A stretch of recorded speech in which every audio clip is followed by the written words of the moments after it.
Right, any second now. Oh shit, no, I can't start like that. Fuck. Bugger. Welcome to Entrepreneur Life with me, Joel Campbell, and I am an entrepreneur. That was a good one. I'm going to get disturbed in like any second now, about 4 minutes, because Lauren's coming up and we're going to have some lunch together. So it's coming up to 12:30. I've done the first few hours back in my office. It's been good. I've really enjoyed it. There's lots going on. I've met with valuers today on the valuation of the new building that we're purchasing. So just having a discussion with them. So that's done. That's good. I've just met with a print company to talk about them picking up all of our print stuff, because I still kind of hold a marketing hat. Not sort of, I do. So I just met with a print company to go through that and about how we can move more of our print stuff from a couple of different suppliers to a single supplier. Can they cater for all of our needs? What's the cost look like? Also, what's the order process look like? Can we put in an order process on a credit account where we have our separate SKUs and we just send it over with a PO and they just do it? And it just streamlines the whole process and just makes everything so much faster and therefore so much easier. So I've been doing that. I've got one of my team off sick, unfortunately, today. Really unwell, which is really unfortunate for them. So just hoping that they get better and they're going to be off for a few days. Thankfully, they're so up together with their work that we don't have a huge pressure on us to now suddenly go, oh my God, we need to do all this, because they're just so together with it, which is great. So I really like that. I'm really pleased. And just like I say, I really hope that they get better soon. I had something really interesting happen, which came onto my desk yesterday. And I wanted to kind of just flag that because it's a really difficult one in terms of how to deal with. And I thought I'd start there, which is the market. I don't know whether to name the businesses. I'm kind of torn because I'm like, well, I shouldn't really, but then actually, why the fuck not? I'm not saying anything detrimental, I'm not saying anything bad. And I think this is a positive message. So I'm going to name them. And I'm going to hope, there's that word, hope.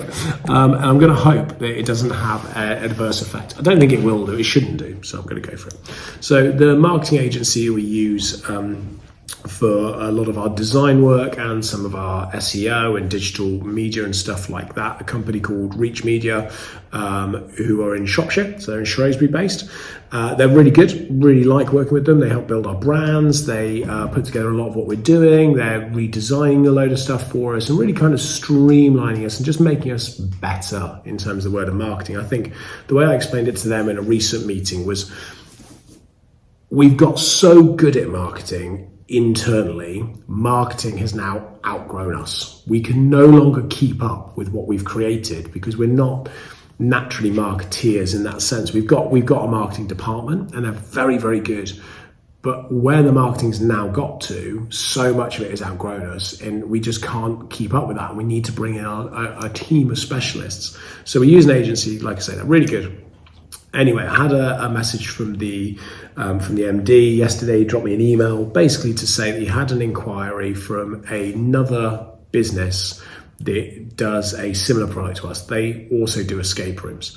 They're based in Shrewsbury, and would they they were inquiring about getting some work done, and was that a conflict of interest from my perspective, because there's obviously clauses in the contract around working with competitors because of SEO and because of marketing and because of how you do your websites and stuff like that. So that I thought was really nice, because they were asking whether that was a conflict or not. They were checking before just taking on the work. Not all companies would do that, which I think is, again, just showcases what a good company the guys at Reach are and how they look after their clients, which I thought was really good.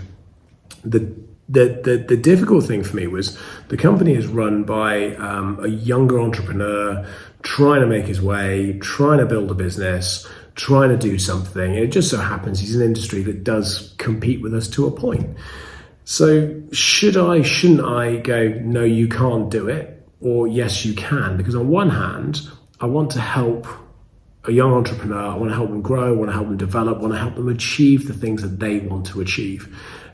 And I don't want to stop another business from earning money, in the sense of our marketing company, from being able to take on another contract. It's not my business to damage other businesses. It's not what we do.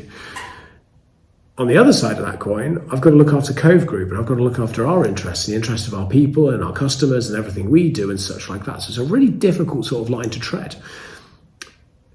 And I did know exactly how to deal with it. I wasn't sure how other people would take it. So I sent an email back to the director, to the MD, that's me typing an email, to say, look, it is a conflict, absolutely. So, we do need to be aware of that. I'm not in the business of stopping you from making money or stopping you from taking on clients. I'm not in the business of preventing other businesses or other entrepreneurs from reaching out. Why wouldn't they want to work with you? Because you're one of the best. So that was kind of that point. Obviously, I have to look after Cove Group. So I've said to them, it's a shame that the business isn't part of our portfolio, because if a company's part of our portfolio, it doesn't matter whether it competes with one of our other businesses, we can support it because we can help manage and facilitate that journey of growth and development and make sure that both businesses work simultaneously and they grow together rather than just spending time competing with each other. We've done this in the past, so we know how to do this very, very well. Unfortunately, this business isn't in our group. It's not even in the realms of being in our group. So what I did say to them was, let me reach out to the owner of the company with the escape rooms. Let me have a chat with them. Let me see where we're going, what this looks like, and see if it can be worked out with maybe some considerations in place. So that's what I've done. I can hear Lauren is heading my direction. Yo. You all right? Oh, look at that. No, it's your lunch bag. Oh, my lunch is in your lunch bag. Cool. Grab a seat. I'll be right over. Oh, Lauren's brought my lunch, my little pack lunch. So I've dropped him an email, and I've arranged to connect up with the owner next week, I think. I'm just waiting for them to confirm the date and the time. But the idea is to connect up towards the end of next week and just basically have a discussion about what each of us is doing and just see where that lies. And I'm really intrigued about taking this approach because it's about connecting with a competitor to see where the market crosses over, because I was really pleased because I say this all the time. One of the things that they sent to me the other day, they sent me earlier, was this line saying, whilst we compete, it's good for the whole market. And I was like, that's so true. I say that all the time, that yes, we compete with other people, we compete with other tourist attractions, but that should be seen as a positive, because ultimately when we work together, it draws more people to the area to do more tourist things, which is only beneficial for everybody. So that was that. I'm going to go and have lunch because Lauren's here and she's probably like, no, she's used to be chatting to myself. So that's all good. So I'm going to go do that, and then I'll fill you in on the other bits and pieces that were happening earlier today. And that's it. Joel out. I've just come to make myself a cup of tea, and this morning when I made tea there was only semi-skimmed milk, and I really prefer whole milk, which the restaurant team know, and they're really, really good. And it's just, one of the team must have got semi-skimmed whilst I was away, but I just come in for this afternoon for a cup of tea, and I opened the fridge and I found this. Look how cool that is. How amazing are the team here. It's like whole milk, and it even says welcome back, Joel, with a little smiley face. That's so cool. Thank you guys. You are amazing. Pretty decent first day back in the office. Really busy today at Shrewsbury. 3 different schools in, so I don't know, 120 odd students or something like that today. So very, very busy. Restaurant was rammed. Really nice to see. Absolutely love seeing it like that. Obviously, I think every business owner loves to see a nice, busy prison. If you run a prison, that is.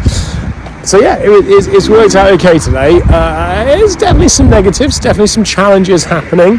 Huge amount of work still scoping through.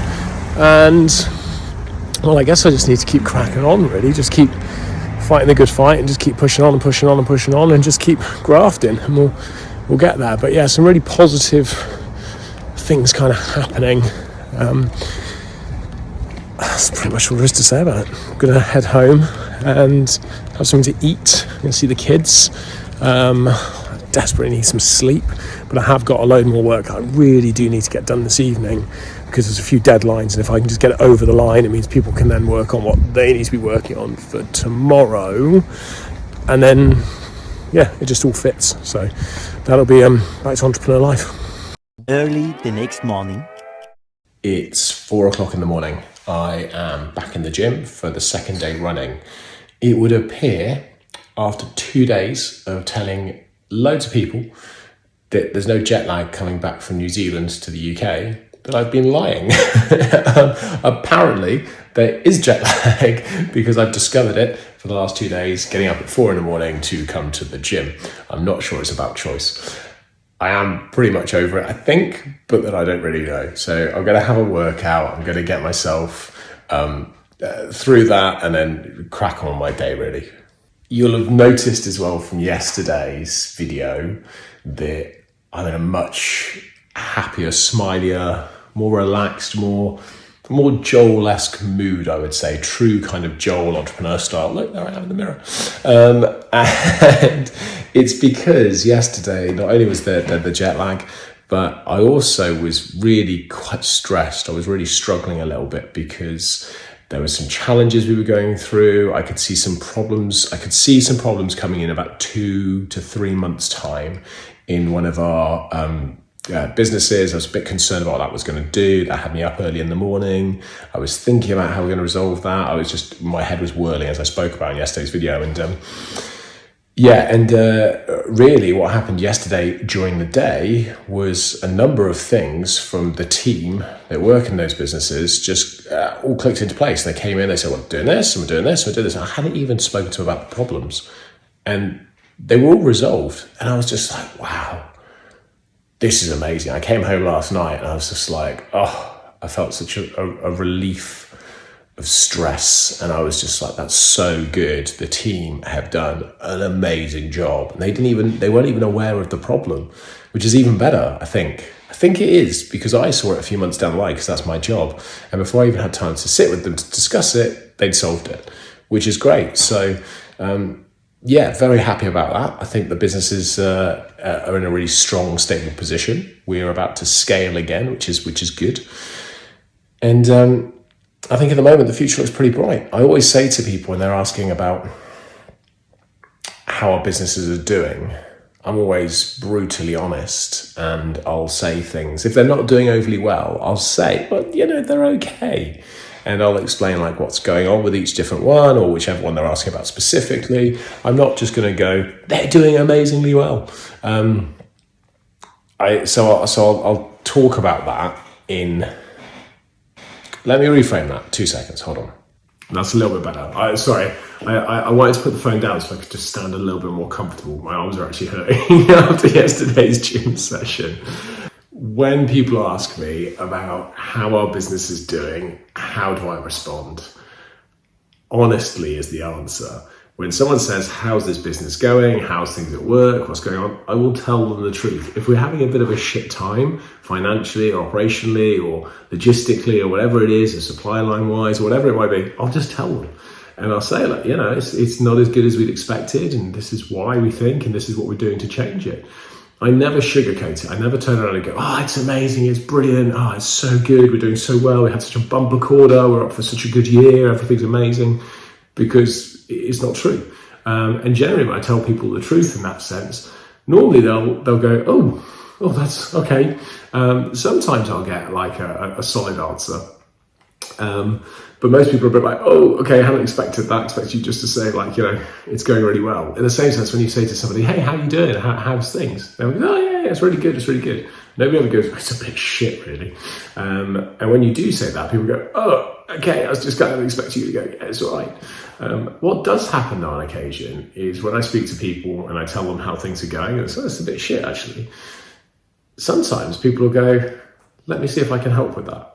What can I do? What can our business do? How can I support this? How can I help? And that's really nice. And those are the people I love spending more time with. We've got a few partners like that do that. And it's the same in life. When you tell people it's a bit shit, actually, someone eventually will go, hey man, do you want to talk? Or can I help? Or, what can I do to support you? So I think that's quite an important thing. And our businesses are having ups and downs, as all businesses do. They ebb and they flow. But I'm quite pleased, considering where we were yesterday morning, where we are and where we're going, where we're headed. So it's looking relatively positive. And I'll tell people this is looking relatively positive. But I always do say I tend to finish it with a positive. And I don't know why I do this. And I say, yeah, everything's good. It's really good. We're looking like the growth's going to come in this quarter or the next quarter. We're looking to do this. It's looking great. And our plan is to do this and to go global and to build this huge brand and so on and so forth. And they're like, wow, that's amazing. I'm like, yeah. I'm like, but hey, we might go out of business next month. And I just stopped talking, and people are like, okay, like, what the hell? Like, and my cousin put it really well once. He turned around to me and said, it seems like your business is always on a knife edge, and I've got no idea how you live your life with a business on a knife edge the way it is. And I was like, do you know what? I just think that's business. And I think that's global brand scale of a business. When you want to go big, you have to accept you're going to be on a knife edge on probably a semi-regular basis in the early days and possibly even later. So that's how I look at it. Anyway, right, I got to my gym session. It's taking me far too long. That's my gym workout all finished. Delaney wants to get involved. So apparently there's jet lag. I'm going to have some breakfast. So I'm going to have some muffins and avocado as per normal. I'm going to eat a mango. And then I'm going to make a cup of tea. I'm going to slip into the hot tub for 20 minutes. And then I'm going to explain to you what the rest of my day has in store for me today. We decided to start playing golf. 10 to 6 in the morning. Practicing our putting, eh, mate? Yeah. I've just hit a ball and it's gone into 2 other balls and one went off that way and one slid up here and came back down. It didn't stay in though. Let's see if we can get one through them. Yeah. Can you get one through all the other balls? 1 sec, Jamie.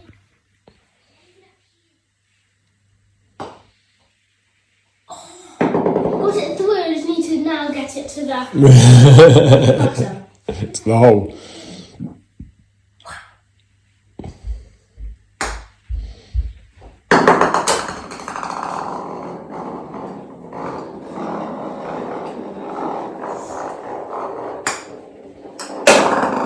Let's have a go, hold on. Let's have a go. Switch, don't do that. Point it at Daddy. Point it at Daddy.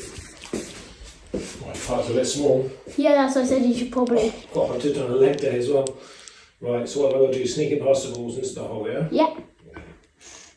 Hold on. How sure are you going to get past the last one? It's right in the way.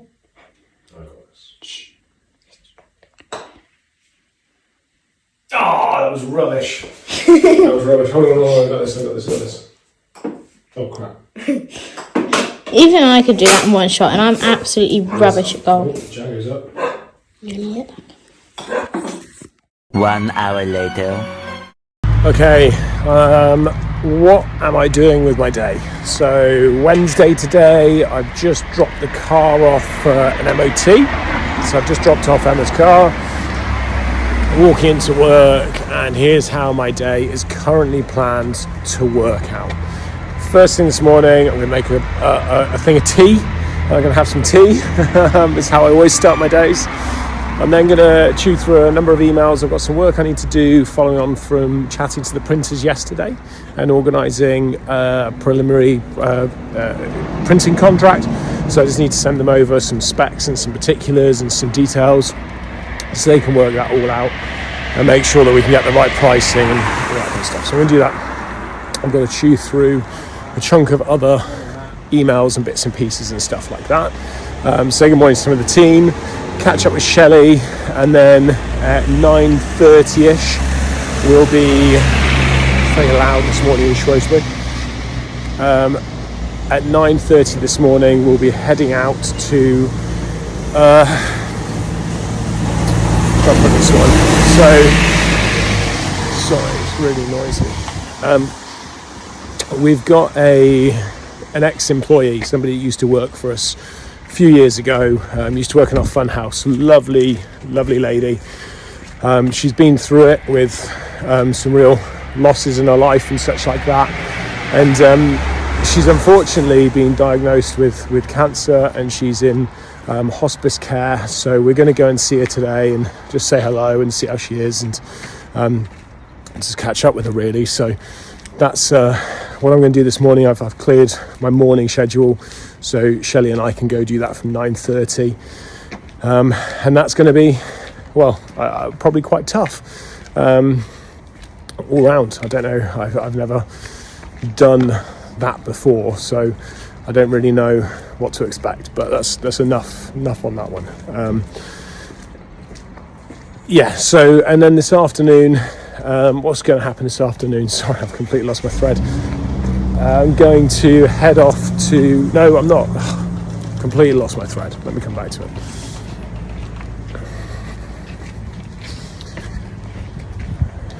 My apologies. Sorry, I've got me thinking about going to see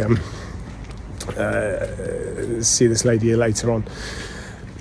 When I come back, I will be catching up with a couple of the team, because our insurance brokers are coming in today to chat all about our insurance renewals. It's a beast now, our insurance. It's an absolute monster. I can remember back in the day where we had to insure just kind of public liability, employee liability or employer liability.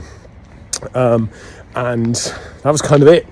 And it was quite easy. It was quite low cost. It wasn't this big kind of thing. And now we've got to insure 5 different companies, 2 different buildings, all the different public liabilities, all the employer liabilities, the employees cover, professional indemnity for a couple of our businesses, a load of other aspects. And obviously when you've got listed buildings, it complicates things. You know, we're talking about policies 25-30 million plus type of stuff. So we've got a broker. They're really, really good. The team at Marsh Commercial, they're based in Exeter, so they're driving all the way up today to come and see us in Shrewsbury. And for the last 8 years, I've dealt with the insurance every year. It's always been me. Check out, look, there's a prison wall. And today I'm going to be taking Lauren and Jeff through that process, going through how we've done it in the past, where we're up to, what's happening with it, and very much in the aim that these guys will start to now pick this up very much for the attraction division and for some of the other companies as we start to scale and grow, which is good for me, because I guess there's one less thing that I have to do, but also it's really good for Lauren, because she will then understand all the coverage, exactly how the whole thing fits together, and really kind of growing into that role that she has, which she's doing fantastically well. So it's just another aspect of that. I'm trying to think what's after that. I've got a couple of marketing meetings this afternoon with the marketing team. I've got to go pick up Emma's car, and then I'm off to the theatre this evening to watch a science show with Emma and the kids. So that is pretty much how my day is due to plan out. There'll obviously be other bits and pieces that will happen in there and change, I'm sure. But right now, I've arrived at prison. So it's here. I own this.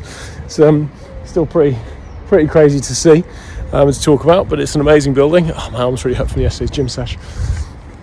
But yeah, so I'm going to go to work, and that's it. So Joel out, and I'll touch back in later.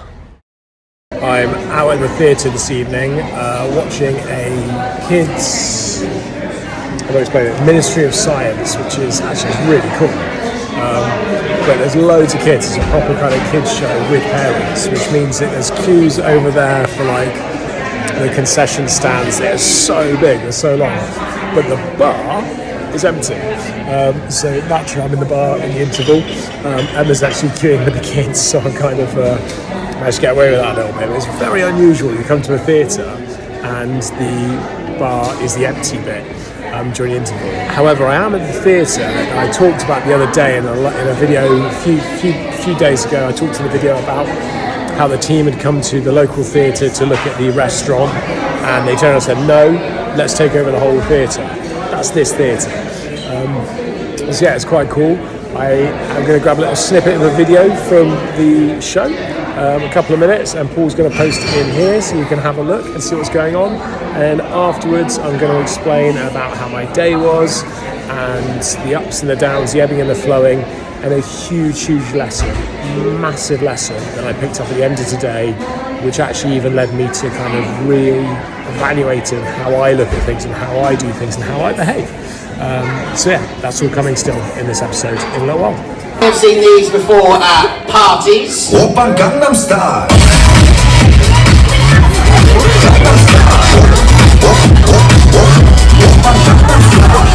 Raves!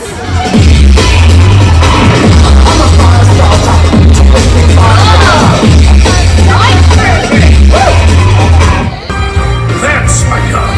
First up, it's Kevin the Kevlar stick. All ready with the fuel on it. Everyone say hello, Kev! Let's get it ignited.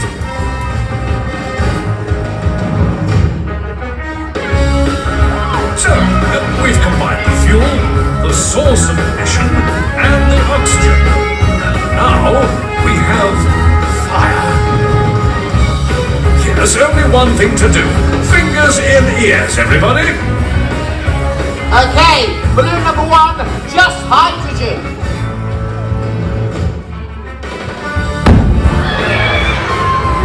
Balloon number 2, hydrogen with a little bit of oxygen. Uh-oh.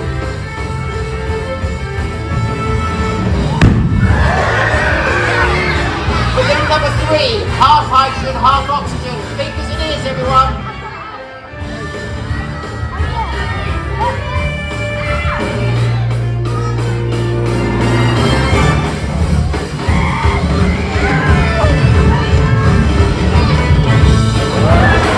Shall we do it, everyone?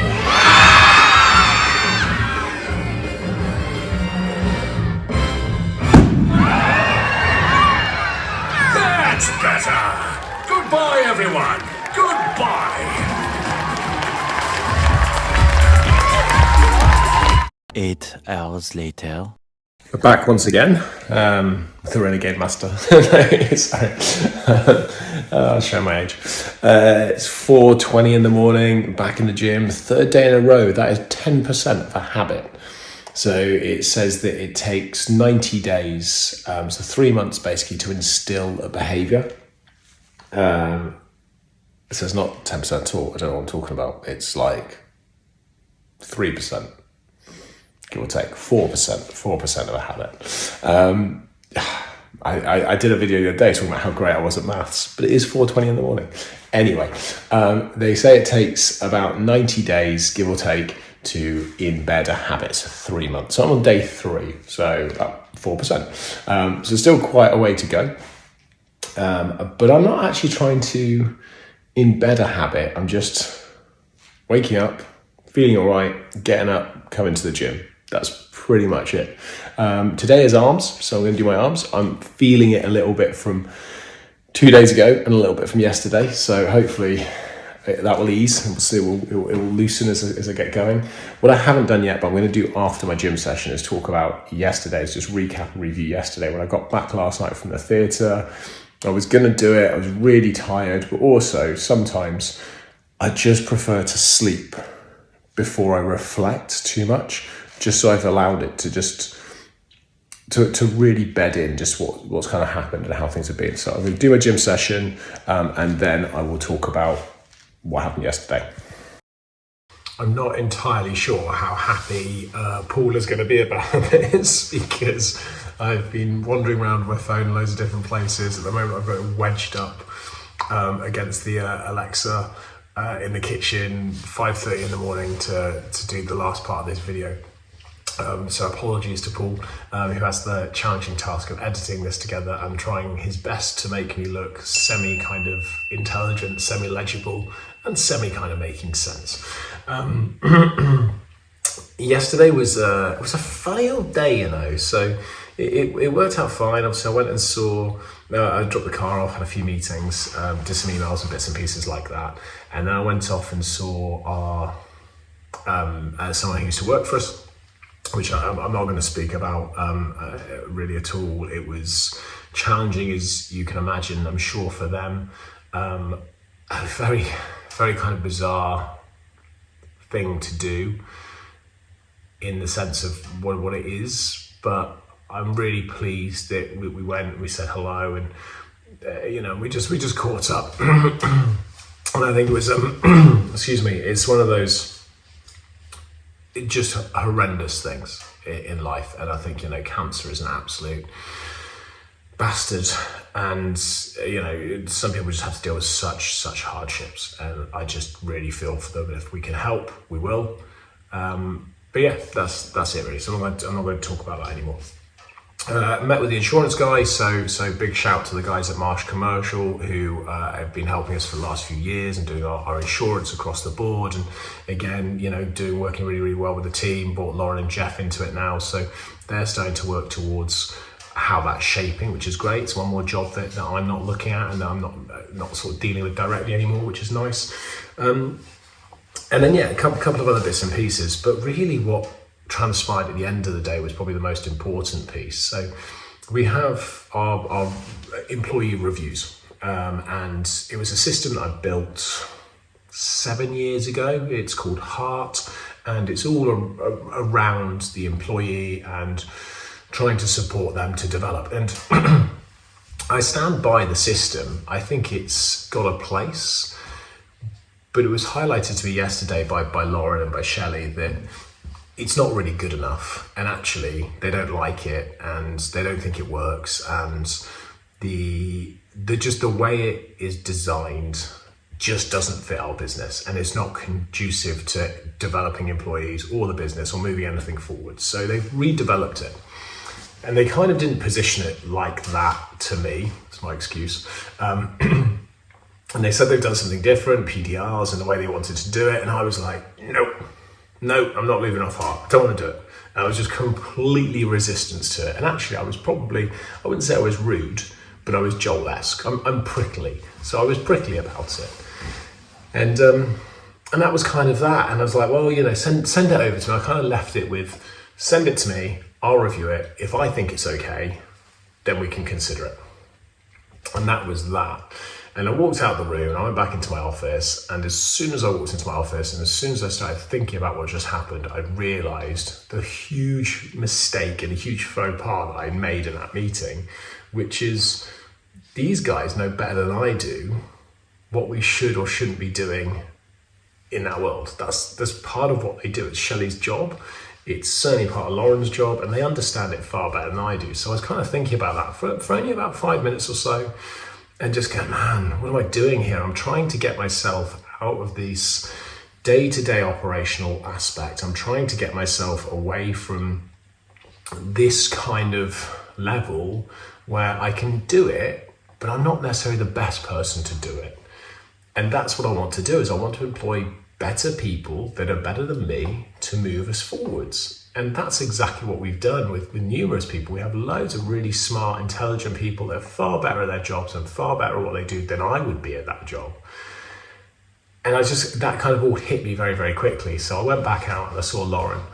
And the first thing I did was I apologized and said that was not my position. It was wrong of me to do that. And actually, I think she's right. If she feels that what she's built and what she's developed is better, then that's what we should do.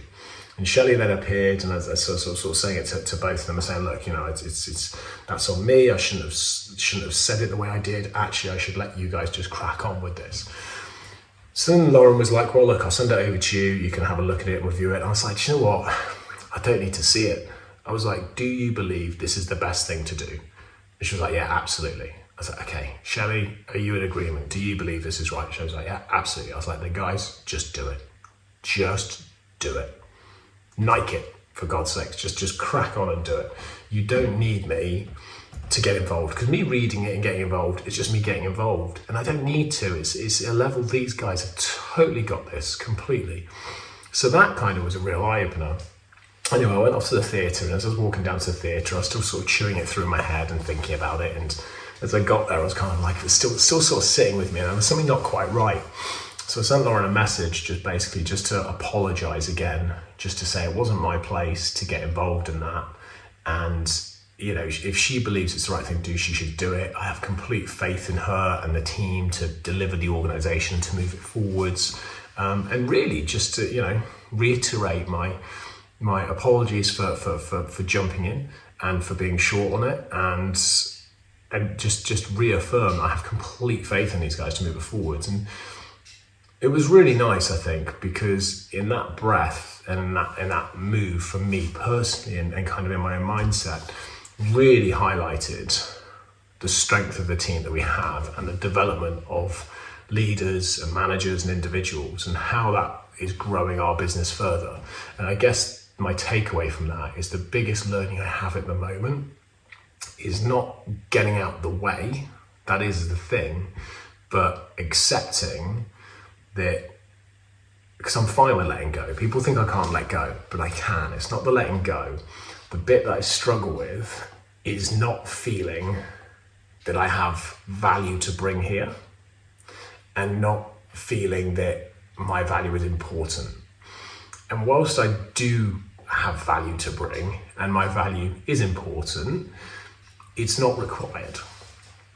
And that's the hard bit, because they don't need me to support them in the development of the employee reviews and how we do that and how we set our KPIs and stuff. They don't need me to do that. They're perfectly capable, far more capable than I am of doing it. So therefore they don't need my input. It's me trying to get my head around that and think about, oh God, what else do they not need my input for? So I've got a couple of meetings with the director team today. It's interesting because I'm kind of going, words are great, but talk can be a little bit cheap. So it's all based now off the action. And I'm pretty confident I now know where I need to go with the next action. So I'll recap on that in my next episode, I'm sure, or in an episode down the line. I'll talk about that later on. But I just kind of wanted to share that because I think that's a huge move. And I know that I was listening to a podcast the other day, Diary of a CEO with Richard Branson. And one of the things that I think Branson's always done very, very well, and he's very, very good at, is his just ability to say yes. Just get on to it. Yes, get on to it. He's not got any hang-ups, any issues with just sort of going, get on and do it. And whilst I don't think I have, I'm quite happy to do that. I also have a hang-up about going, oh, you can go and do it, but let me check it, or let me have a look, or let me have input. And I haven't learned yet to go, just crack on and do it. And off you go. That's my next step. So anyway, thank you. This has been Entrepreneur Life with me, Joel Campbell, and I am an entrepreneur.